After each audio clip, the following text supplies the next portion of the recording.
Hi Kristen, I know with busy schedules it's hard to get together and meet sometimes, so I wanted to take a few minutes and just walk you through some of the deliverables you can expect to see from us in the next couple of weeks. So first of all, you'll see here we made a evaluation plan decision tree. So one of the biggest things that I know that we've talked a little bit about that we've identified in our evaluation is there's not a lot of overarching mission or vision statement for the company, which will really inform all of the goals for each of the programs. So starting at the top, that would be our first recommendation, is to solidify that mission and vision statement, and then also to solidify specific program goals for each of the programs. So for example, we'll go through the leadership program in just a minute, but then also each of those individual programs will have objectives for each lesson. So then just moving through the diagram here, the goals will inform the type of evaluation, the research design and questions you ask, which it will inform your approach to evaluation, whether you're doing formative or summative evaluation, and if you choose to use an expert to evaluate, or if you want to use more of an objectives-oriented approach, which we'll talk about in a minute. And then all of these decisions inform your data collection, data analysis, which impacts the results and the recommendations that you'll have. So, like I said, we have created this evaluation plan for the leadership program. So we developed this goal straight from one of the brochures to create leaders who are engaged, resilient, and productive. So then we'll start thinking about questions like what is really desirable to know. And then this chart was from our textbook, but I thought it was really helpful in helping you guys decide what type of evaluation you want to do.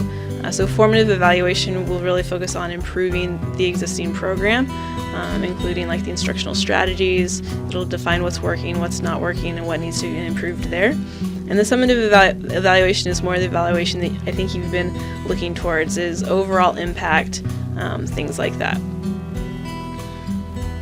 And then just a couple of examples of research questions that you might ask.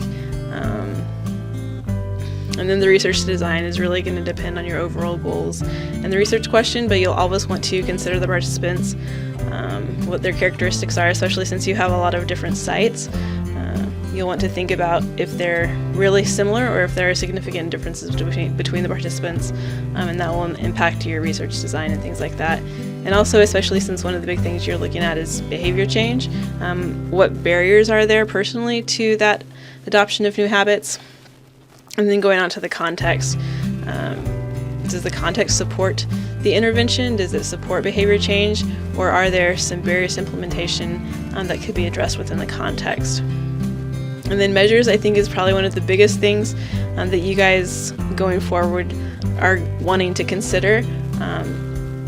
But one thing that we would recommend is really working to align your measures with the goals and the research questions, and also the instructional content. So there should be a clear alignment between each of those things so that you're really measuring what you want to measure, and also so that you can get good, reliable data to make sure you're teaching and everything in the program really reinforces the end goal. So there's no disconnects between the instructional content and what you're wanting to evaluate. And then, as we mentioned a little bit earlier, the approach. So one of the approaches to program evaluation is an objectives-oriented approach, which is what we would recommend in this case, since there is kind of a lack of goals and objectives to really solidify those. And then, as I said, making sure everything aligns from the goals all the way through the content of the program to the assessment strategies. And the data collection, again, will depend on the research questions and the type of evaluation, if you're doing a formative or summative. But just kind of some examples here. You could do a stage 1 pretest and interviews or something like that, which will start the summative evaluation, which will really measure the impact. Then the second stage could measure the program and see if the actual leadership training is effective. So that's more of the formative evaluation. And then the third stage would be the post-test, the second stage of the summative evaluation, so to speak. So then, of course, your data analysis is going to be quantitative, qualitative, or mixed methods, and then your results and recommendations will really flow from your findings.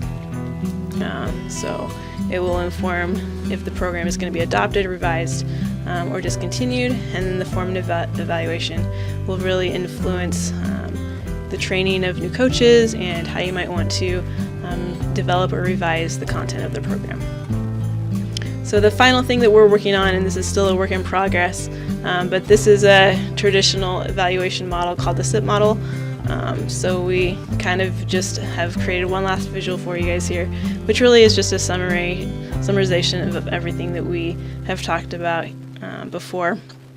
But I just think it's a good way to connect, theory to practice and give you guys one last example of a model that really could be sustainable, because that's my goal for you guys is, well, I guess for us, is to create a model like this that you guys could use for any program going forward.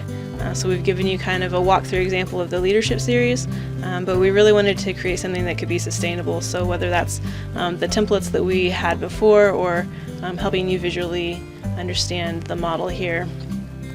So the hope is that this will be something that you guys can use to start setting up plans for evaluation moving forward with your other evaluations. So I hope that was helpful and gives you a little bit of an idea of where we're headed. I will definitely follow up via email and see if there's any other questions or requests that you have. And let's go ahead and schedule our final presentation in a couple weeks. So look forward to talking to you soon, and have a great weekend.